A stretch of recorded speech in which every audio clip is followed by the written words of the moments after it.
찬송을 위한 백성이라는 지하에서 오늘 말씀을 우리 함께 나누며 은혜를 받고자 합니다.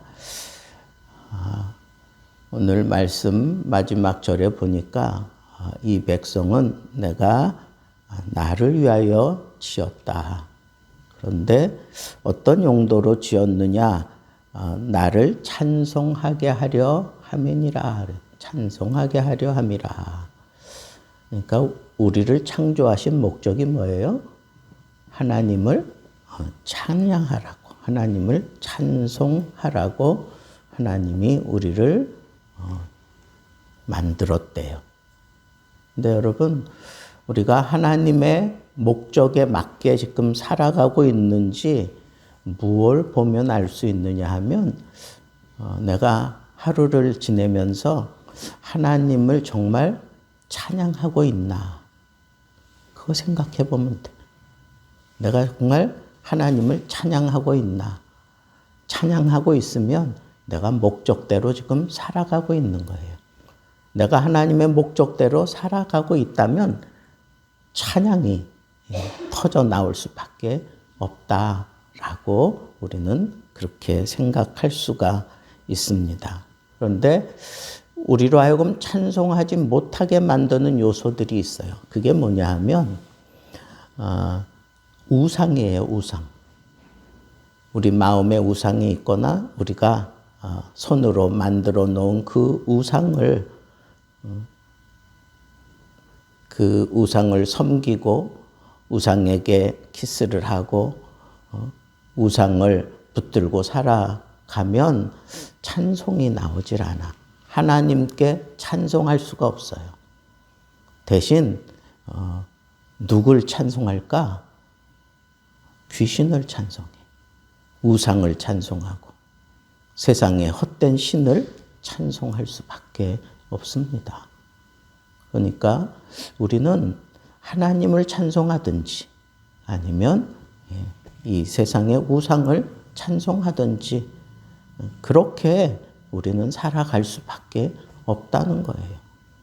그래서 내가 온전히 하나님을 찬송하기 위해서 제일 먼저 해야 될 게 뭐냐? 우상을 제거해야 돼요. 우상을 제거해야 돼요. 내 마음에 쌓여있는 우상이 내 마음을 주장하면 우리가 하나님을 제대로 찬송할 수가 없어요. 그러니까 우리가 하나님을 제대로 찬송하기 위해서는 내 마음의 우상을 먼저 다 제거해야 돼요. 어떤 사람에게는 우상이 돈일 수 있어. 어떤 사람에게는 명예일 수 있고, 어떤 사람에게는 성공일 수 있고, 어떤 사람에게는 어떤 사람 자체가 우상일 수 있고, 어떤 사람에게는 자기 자신이 우상일 수도 있어요. 근데 이걸 제거하지 않고는 하나님을 제대로 찬송할 수가 없습니다. 그래서 우리가 우상을 찬양하기 위해서 존재하는 게 아니에요. 하나님을 찬양하기 위해서 존재하는 거예요. 그런데 어떤 사람들이 우상을 품고 살아가는 걸까요?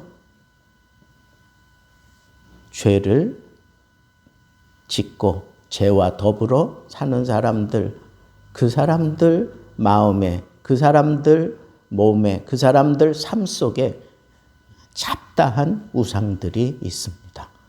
그러니까 이 죄가 우리로 하여금 우상을 섬기며 살게 만드는 거예요. 그래서 이 죄 문제가 해결되지 않고 하나님을 찬송할 수가 없습니다.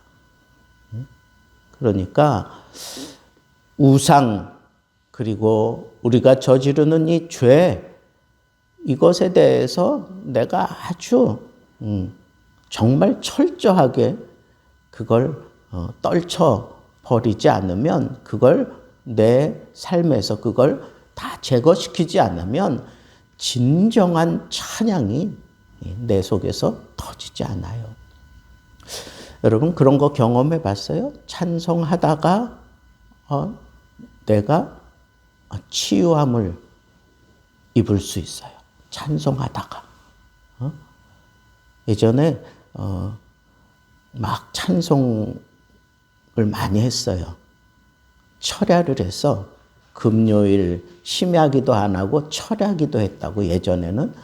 그때 찬양을 참 많이 했어요. 설교하다가도 찬양하고 또 기도하다가도 찬양하고 다 같이 찬양하는 시간이 참 많았는데 그 찬양하는 가운데 사람들이 많은 경험을 해요. 예배 마치고 나면 꼭 그런 사람들이 한두 명씩 있었어요. 목사님, 내가 찬양하다가 내가 지금 가지고 있는 이런 병이 있는데 그게 내 몸에서 쏙 빠져나가는 걸 나는 느꼈습니다. 난 그걸 확신합니다.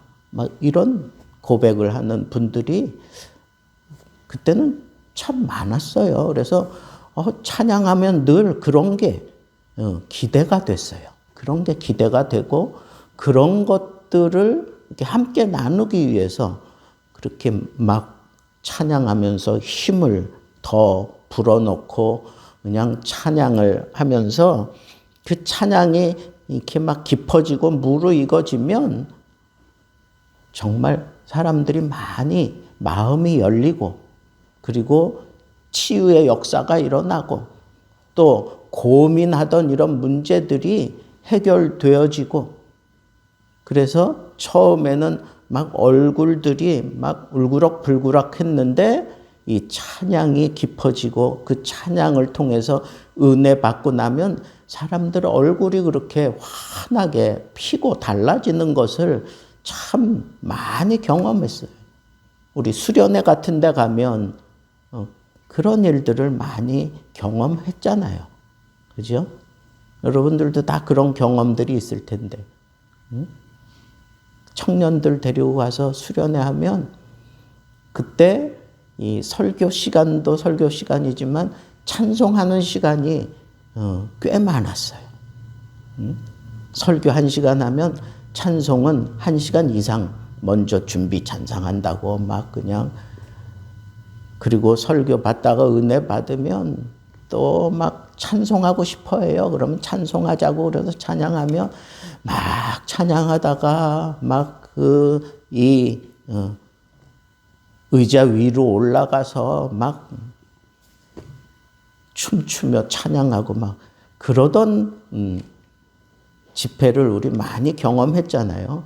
그러는 가운데 내 속에 있는 이런 모든 문제들이 해결되고 또 고침을 받고 이런 역사가 많이 일어났단 말이에요.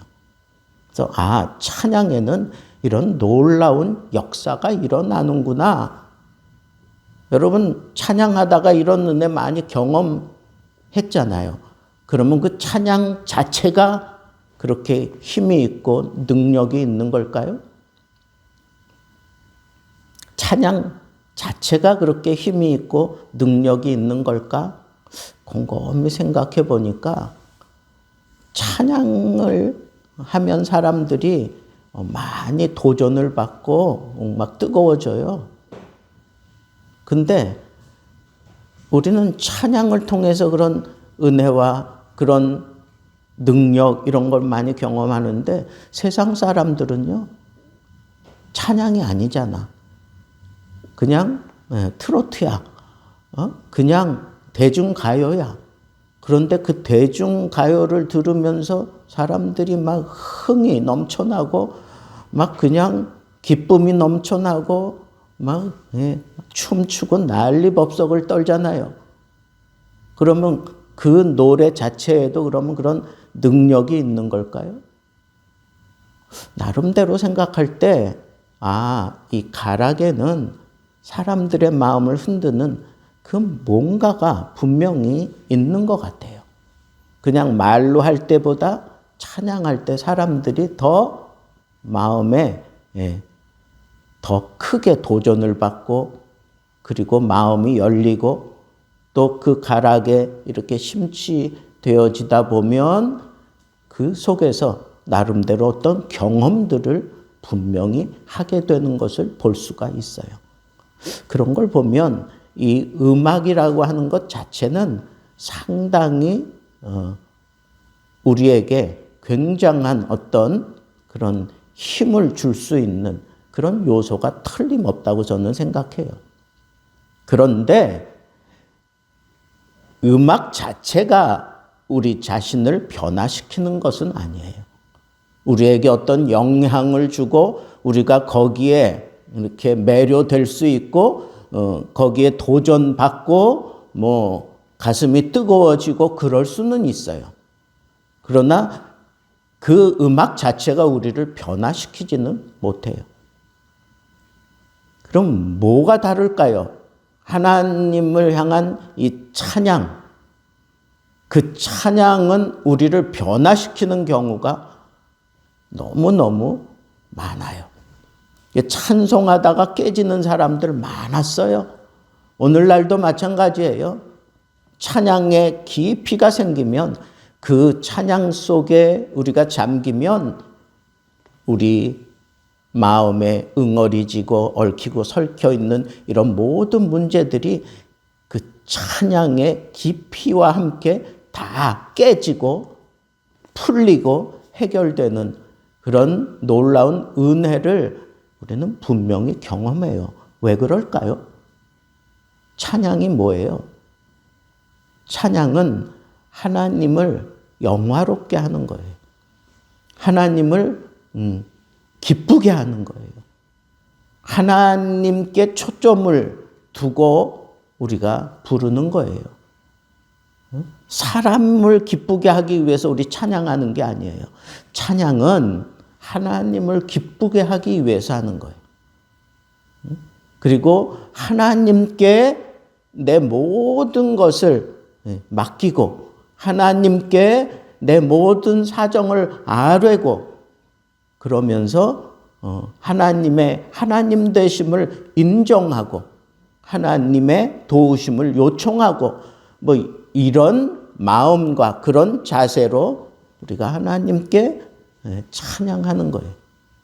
그러니까 하나님이 이 찬양을 받으라고 우리 찬양하는 거란 말이에요. 그러니까 하나님이 그 찬양을 받으시고 거기에 따라서 우리에게 은혜를 끼치시는 거예요. 그래서 병이 낫기도 하고 그 찬양을 통해서 우리가 어떤 문제가 해결이 되기도 하고 그리고 하나님이 무언가 이 찬양의 은혜를 통해서 길이 열려지는 것을 경험하기도 하고 뭐 다양한 그런 성령의 충만한 역사도 이 찬양 가운데서 일어나는 것을 우리는 성경에서 많이 보잖아요. 바울이 흠씬 두들겨 맞고 그 밤중에 찬양과 기도를 했어. 찬양과 기도했더니 어떤 일이 일어났어요? 그를 이렇게 올가매고 있던 이 착고가 다 풀렸어요. 그리고 옥문이 열렸어요. 여러분, 이와 같은 놀라운 역사가 이 찬양을 통해서 얼마든지 일어날 수 있다라고 하는 것을 우리가 믿는다면 우리는 찬양을 할 때 옛날 어른들은 외상 찬송 뭐 이런 표현을 했어요. 그게 뭐예요? 찬양을 제대로 하면 이 찬양을 통해서 하나님은 반드시 우리에게 응답하셔요. 하나님은 그냥 우리가 뭐 소리 지르고 뭐 되돌아오는 메아리 이게 아니에요. 하나님은 우리가 부르는 찬송을 받으셔요. 다 들으시고 다 받으시고 그에 따라서 하나님은 응답하셔요. 찬송을 듣고 응답하신다고. 그 응답할 때 나타나는 현상들이 어떤 때에는 이 천지를 움직이면서 하나님이 응답하실 수도 있고 또 우리들의 이 모든 문제들을 풀어주시면서 응답하실 수도 있고 여러 가지로 하나님이 분명히 응답하신다는 거예요. 그래서 여러분, 우리는 하나님이 우리를 하나님을 찬양하기 위해서 지었다라고 그렇게 말씀하실 정도면 우리는 적극적으로 찬양을 하며 살아야 돼. 찬양을 하고 그 찬양으로 말미암는 그런 놀라운 은혜, 놀라운 능력, 놀라운 역사를 우리 삶 속에 끌어들이고 누리며 살아가는 것이 그것이 마땅하다는 거예요. 자, 그러려면 우리 찬양할 때 어떻게 해야 되겠어요? 찬양할 때 정신 차리고 하세요. 그냥 흥얼거리듯이 그냥 가락에 그냥 맡겨놓고 그냥 물에 물 탄 듯 그렇게 찬양하지 말고 그 찬양의 그 내용을 정확하게 꿰뚫어 알고 그 찬양에 그 가락에 내 몸을 실어야 돼. 내 마음을 실어야 돼. 내 정성을 실어야 돼. 내 전부를 거기에 다 실어서 하나님 앞에 찬송해야 돼. 그럴 때 하나님께서 우리의 고민을 해결하시고 우리의 아픔을 치유하시고 우리의 모자람을 채워주시고 우리가 살 길이 어떤 것인지 분명히 보여주신다는 거예요. 그러니까 우리는 찬송할 때 앞으로 그냥 그렇게 물에 물 탄 듯 술에 술 탄 듯 그런 식으로 찬양하지 마세요. 정말 최선을 다해서 그 찬송의 가사에 내가 동화돼야 돼. 그 가사가 바로 나를 위한 가사다라고 생각하고 부르면 그 가사에 내가 동화돼야 돼요. 예? 멀리 멀리 갔더니 처량하고 고나며 내가 진짜 멀리 간 것처럼 그렇게 동화가 돼서 부르면 그 가락이 내 혼이 내 영이 거기 그 가락에 실린다고. 하나님 앞에 제대로 내가 나 자신을 찬송을 통해서 하나님 앞에 다 드릴 수 있다는 거예요. 그런 찬송을 하라고요. 그냥 흘려보내지 말고. 그러면 그 가사와 내가 동화돼서 이 가사 그래 간절함이 생길 수 있어. 그렇죠? 이 가사에 따라서 내 이 마음에 간절함이 생기면 내 마음이 그 찬양에 그대로 담겨서 간절하게 흘러간다니까. 하나님 앞에 간절한 마음이 찬양을 타고 올라간다니까. 여러분, 그런 찬양을 하라는 거예요. 하나님은 그런 찬양을 듣고 싶어 하는 거예요. 그런 찬양을 듣고 싶어 한다고. 그런데 하나님이 오늘 말씀에도 보면 이렇게 찬송을 위해서 나를 지으셨는데 찬송거리를 하나님이 주시는 거야. 찬송거리를 주시고 그걸 토대로 해서 하나님께 찬송하게 하지 그냥 내가 뭘 이렇게 만들어내고 창작하고 아니에요. 하나님이 나에게 찬송할 것을 주셔. 찬송할 이유가 있어서 찬송한다는 거예요. 찬송할 수 있도록 하나님이 그 찬송거리를 나에게 주신다니까 그걸 가지고 우리가 하나님께 찬송하는 거예요. 하나님이 주신 이사야 43장에 있는 말씀만 가지고도 생각해 봅시다. 하나님이 나에게 찬송거리를 어떻게 주셨습니까? 내가 너를 지명하여 불렀나니. 이게 뭐예요? 하나님께서 나를 택했다는 거야.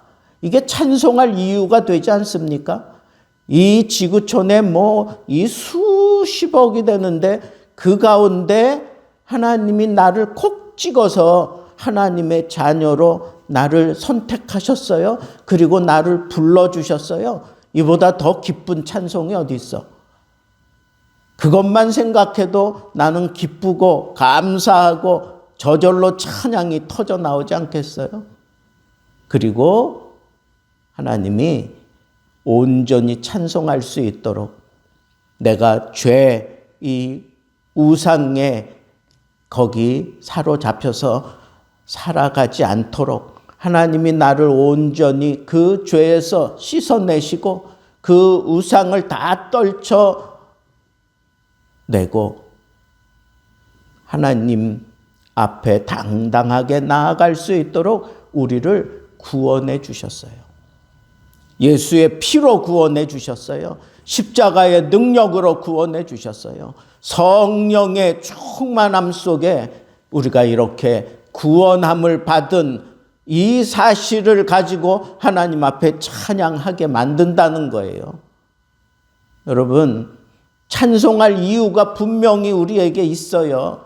내가 구원받았다라고 하는 이 사실 때문에 우리는 평생 하나님 앞에 찬송하며 살아야 되는 거예요. 구원해 주셨으니까 하나님 앞에 우리 찬송하는 거예요. 또 오늘 말씀에 보면 하나님께서 우리가 하나님 앞에 회복되어지도록 하나님께서 역사하셔요. 이 세상 살면서 힘들고 어려워서 실수하고 또 죄 가운데 빠져서 우리가 제대로 살아가지 못하고 있을 때 하나님께서 우리에게 하나님이 찾아오셔서 하나님이 나를 어루만지시고 나를 회복시켜 주셔요. 회복시켜 주실 때 내 몸도 회복시켜 주지만 내 공동체도 회복시켜 주시고 내 살아가는 이 삶의 현장 자체를 하나님이 다 새롭게 하시는 것을 우리가 볼 수가 있어요. 보라, 내가 새 일을 행하리니 이제 나타낼 것이라. 너희가 그것을 알지 못하겠느냐? 반드시 내가 광야의 길을 내겠다. 사막의 강을 내겠다. 이런 놀라운 역사를 하나님께서 우리 삶 속에 찾아오셔서 하나님이 이러한 일들을 우리 삶 속에서 역사하시며 만들어 가신다는 거예요. 우리 하루하루의 삶을 하나님이 직접 오셔서 그 삶을 인도하시고 주장하시며 날마다 새 일을 내가 경험하며 살아가도록 하나님이 역사하고 계시는데 어떻게 우리가 새 찬양을 하나님 앞에 새 노래를 부르지 않을 수 있느냐 하는 거예요. 얼마든지 하나님은 우리 삶 속에 찾아오셔서 우리에게 새 일을 행하시는 분이니까 우리는 날마다 새 노래로 하나님을 찬양할 수 있다는 거예요. 한 가지만 더 이사야 43장에 보면 나는 너의 하나님이다. 그리고 너희는 나의 증인이라. 여러분, 진정한 찬양, 정말 감격스러운 찬양, 그리고 하나님의 능력을 강렬하게 끌어들일 수 있는 찬양은 어떤 찬양인가? 내가 사명에 불타서 사명을 감당하는 중에 부르는 그 찬양, 거기에 하나님께서 놀라운 역사를 일으키시는 거예요. 사도 바울이 감옥에서 하나님 앞에 찬양과 기도했을 때 그가 무슨 찬양을 했겠어요? 무슨 기도를 했겠어요? 그의 한 가지 소원이 있다고 하는 것은 나의 달려갈 길을 다 달리고, 그게 사도 바울의 한 가지 소원, 사명의 소원이었어요. 그 사명을 이루어가기 위해서 이렇게 고난을 당하고 애매한 그런 상황 속에 처해질지라도 그가 하나님 앞에 찬양하는 것을 쉬지 않고 찬양했을 때 옥문이 열리는, 그리고 그가 죽은 자도 살려낼 수 있는 그런 능력도 행하게 되고 하나님의 놀라운 뜻을 이루어가는 그런 증인의 삶을 제대로 감당해 가되 능력 있게 그것을 감당해 갈 수 있도록 하나님께서 역사하신다라고 하는 이 사실을 생각해 보면서 하나님이 나를 창조하셨고 하나님이 나를 구원하셨고 하나님이 지금도 내 삶 속에서 새 일을 행하시고 그리고 하나님은 나를 사명자로 세워서 하나님의 뜻을 이루며 살아가게 하시는데 그때 찬양하며 가게 만든다는 거예요. 찬양하면서 그 일을 감당하게 하신다. 그 찬양에 하나님이 반드시 응답하셔서 우리가 생각지 못했던 그런 하나님의 은혜를 경험하기도 하고 치유함을 입기도 하고 하나님께서 베풀어 주시는 그런 놀라운 은혜를 우리가 이 찬양 가운데 경험하며 살아갈 수 있게 된다고 하는 이 사실을 꼭 명심하시고 여러분들 스스로가 나는 하나님이 하나님을 찬양하라고 창조하셨어 하는 이 사실을 꼭 명심하시고 내 하루하루의 삶이 찬양이 그치면 나는 하나님의 뜻대로 살지 못하고 있다고 생각하면 틀림없어요. 그래서 날마다 여러분들의 삶 속에서 여러분들의 마음 속에서 이 하나님을 향한 이 찬양이 넘쳐나는 그래서 여러분들이 이 찬양으로 말미암는 그런 놀라운 은혜와 하늘의 복을 충분히 여러분들 삶 속에서 누리며 살게 되기를 우리 주님의 이름으로 축복합니다.